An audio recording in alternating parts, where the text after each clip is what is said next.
istri Verdi Sambo Putri Chandrawati diperiksa di Barreskrim Polri pada Jumat 26 Agustus 2022.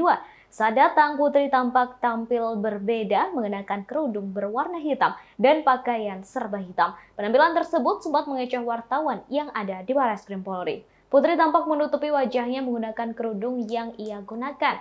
Istri Verdi Sambo tersebut juga menenteng sebuah tas besar di tangan kanannya. Ia berjalan menunduk menuju ke ruang pemeriksaan. Jumat lalu, Putri dijadwalkan diperiksa pukul 10 waktu Indonesia Barat, namun hingga siang tak kunjung tiba. Hingga akhirnya sebuah mobil milik Putri tiba dan awak media mengejarnya. Namun ternyata Putri tak ada di dalam mobil yang diduga memang sengaja disiapkan oleh tim Putri untuk mengecoh awak media. Dugaan itu muncul setelah mobil tersebut berkeliling di sekitar Mabes Polri dan tak melintas di depan pintu masuk Barreskrim Polri.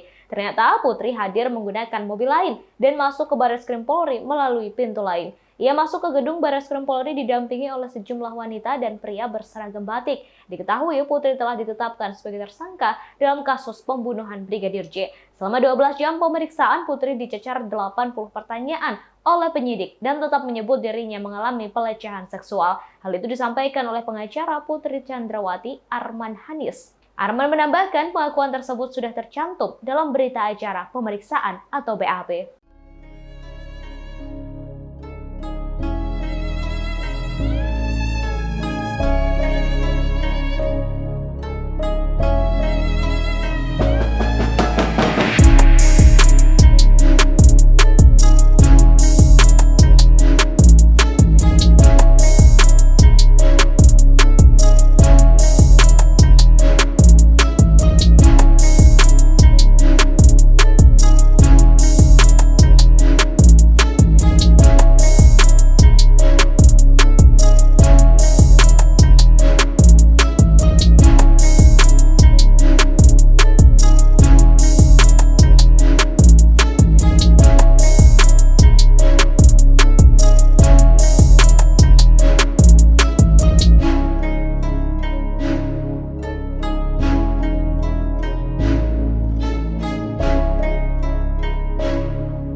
Terima kasih sudah nonton.